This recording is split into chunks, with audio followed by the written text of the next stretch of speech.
Hola, un saludo muy cordial para todas las familias del Centro Rural San Fernando. Hoy vamos a desarrollar un tema muy importante para todos ustedes puedan empezar a utilizar estas estrategias en sus casas para fortalecer todos los procesos de aprendizaje que tienen en la casa con sus hijos. Entonces, para el día de hoy vamos a trabajar las técnicas de estudio,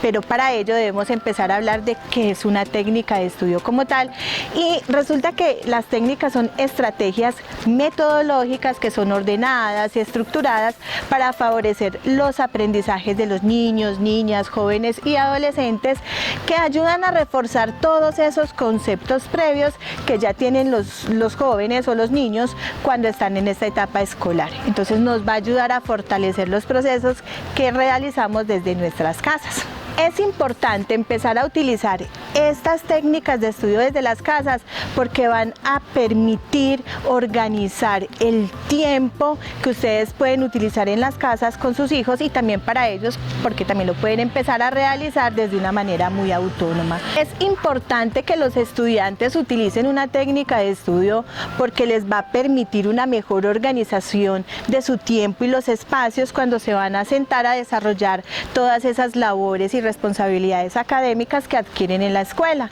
Entonces es importante empezar a crear un horario, tener en cuenta un lugar indicado para realizar las actividades, tener el material en el momento indicado, entre muchas otras cosas que van a favorecer siempre sus aprendizajes. Para empezar a implementar una técnica de estudio vamos a dividirlo en 3 momentos: el antes, el durante y el después. Entonces, para trabajar el antes de empezar a desarrollar la técnica de estudio es importante el tiempo. ¿Qué cantidad de tiempo le vamos a dedicar a realizar estas técnicas de estudio todos los días? Es importante que sea diario, que sea en una hora siempre fija, en una hora, de entre 3 y 4 de la tarde, 4 y 5 de la tarde, 5 y 6, que siempre sea una hora fija, y tener en cuenta cuánto tiempo vamos a utilizar para realizar las tareas o labores escolares y cuánto tiempo vamos a utilizar para hacer refuerzos académicos. Es importante que cuando ya pensamos qué tiempo vamos a utilizar, tener muy en cuenta el ambiente donde vamos a realizar la actividad,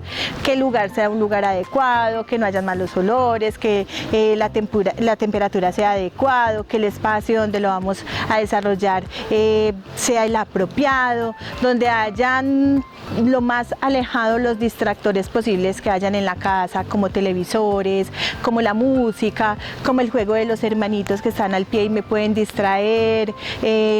como los mismos juguetes o estar en la hora de la comida, ¿cierto? Empezar a mirar que todos estos distractores estén fuera del espacio donde vamos a empezar a desarrollar nuestro tiempo de estudio o técnica de estudio.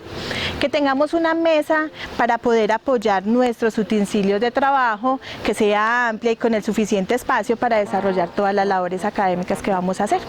La luz, es importante que sea un espacio que tenga muy buena iluminación. Si no podemos contar con esta luz que es natural, pues es importante que la luz artificial que se utilice sea buena, que haya buena calidad de luz, porque si los espacios están con muy poquita luz y iluminación, pues va a ser mucho más el esfuerzo que vamos a hacer y no va a ser una técnica desarrollada en todo su potencial. Importante también que mientras estemos pensando en realizar esta actividad, pues también hayan pausas activas durante el proceso de trabajo para que no se vuelva un ambiente muy cansón o monótono. Entonces, por eso, cuando decidimos y ya establecemos cuál es el tiempo que vamos a utilizar, que también hagamos una pausa entre 5 minutos cada media hora para descansar, para desestresar como los músculos y volver a empezar a desarrollar la actividad que estamos haciendo de estudio. Ahora damos paso al segundo momento, que es el durante, es decir, mientras estamos desarrollando la técnica de estudio que nos va a servir para potencializar esos aprendizajes, y para el día de hoy les traigo una que en su sigla sería LSERM, que significa un método de lectura, subrayado, esquema, resumen, repaso y la memorización. El primer paso es la lectura. Es importante realizar una lectura exploratoria o una lectura previa antes de empezar a estudiar o antes de empezar el repaso o la actividad que tenemos pendiente. Esta primera lectura nos va a empezar como a orientar acerca de lo que vamos a empezar a estudiar. Es importante que esta lectura que hagamos previa sea acerca del mismo tema que vamos a realizar nuestra tarea, nuestra actividad del colegio o de la escuela, porque nos va a empezar como a orientar sobre lo que vamos a hacer durante toda esta hora o este tiempo de estudio que vamos a tener en casa. El tercer paso es el esquema, que son como todas las representaciones gráficas del resumen del texto que queremos empezar a repasar para aprender y contener la idea general que tenemos del trabajo que vamos a realizar de la escuela o del colegio, ¿cierto? Y allí es donde vamos a plasmar y a reorganizar todo el contenido y las ideas generales del texto que nos van a ayudar a aprender mejor. Entonces, algunas ideas o algunos tipos de esquemas que pueden utilizar sería esquemas numéricos, que serían para esas actividades de matemáticas, esquemas con letras que nos van a servir para las actividades de español, de lenguaje, sociales, ciencias. Podemos utilizar cuadros sinópticos o mapas mentales que nos van a ayudar a realizar actividades de cualquier área, y también podemos empezar a utilizar diagramas, todo representado en el esquema gráfico.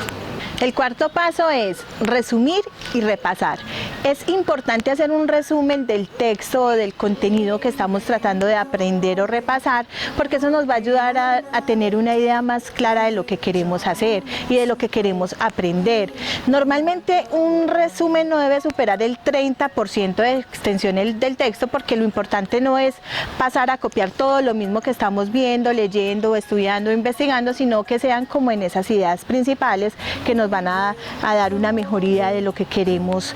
aprender. Importante también, mientras están haciendo el resumen, empezar a decirlo en voz alta a modo de repaso, como ir mirando lo que ya estoy copiando, lo que estoy leyendo y lo que llevo en mi resumen, ¿cierto? Todo esto nos va a ayudar a tener y a generar más ideas, sobre todo las ideas principales del texto estudiado. Al igual, empezar a hacerse preguntas sobre él y saber qué aspectos han sido importantes y qué aspectos han sido reforzados y nuevamente repasados a través de ese resumen que ya realizamos. El último paso es memorizar, que es donde vamos a mirar cuáles fueron esos aprendizajes que obtuvimos durante el desarrollo de nuestra técnica de estudio. Entonces consiste precisamente en adquirir y mantener en la memoria el recuerdo y aquellos conocimientos que fueron necesarios durante el tema, para después poder recuperarlos y poder ya esos aprendizajes que tuvimos ponerlos en práctica y que nos sirvan efectivamente cuando ya llegamos a clase con nuestros profesores. Bueno, ahora el último momento, que sería el después de la técnica de estudio. Recuerden que hoy vinimos hablando sobre el antes, el durante, el después. Ahora es ya después de aplicada nuestra técnica de estudio, que es importante. Siempre cuando ya hayan desarrollado toda la técnica, es importante hacerse una autoevaluación de lo que hicimos durante la técnica, ¿cierto? Empezar a hacernos preguntas de qué fue lo que hicimos, cómo lo hicimos, cuándo puede ser aplicable, por qué fue importante todo eso que leímos y que repasamos y que desarrollamos durante la técnica de estudio, para qué nos va a servir y quiénes pueden ser las personas que pueden intervenir durante esta técnica. Eso es muy importante, autoevaluar todo ese trabajo que desarrollamos durante el desarrollo de nuestra técnica de estudio, y luego vamos a poder asociar lo que ya hemos aprendido con conceptos anteriores que ya conocimos o que lo podemos aplicar después y compartir tal vez esta técnica de estudio con otros compañeros de nuestra clase. Bueno, ahora tanto padres de familia como estudiantes que aprendimos esta técnica de estudio, es importante de pronto en otros espacios traerles otras técnicas, porque no siempre será la misma que utilicemos. A veces puede que nos sirva, puede que nos sirvan otras, pero es importante irlas conociendo de a una. Entonces es importante empezar a desarrollar esas técnicas de estudio en la casa, porque a veces quedan aprendizajes que quedaron por ahí un poquitico en el aire, que son importantes reforzar para que nos siga yendo muy bien como en ese rendimiento que tenemos en nuestra escuela o en nuestro colegio. Y de todas maneras, lo más importante es que nos va a ayudar a reforzar todos esos aprendizajes que estamos obteniendo en nuestra etapa escolar. Por último, les voy a dejar una invitación muy importante a que ustedes desde sus casas empiecen a investigar sobre otras técnicas de estudio que también les pueda servir a ustedes como familia, como hijos, para seguir potencializando y afianzando estos conocimientos desde la casa. Y así de esa manera empezar a buscar y a elegir cuál es la que nos funciona más a nosotros o cuál es la que más les funciona a ustedes en sus casas para trabajar, aprender, reforzar y practicar todos esos aprendizajes que obtuvimos en la escuela o en el colegio.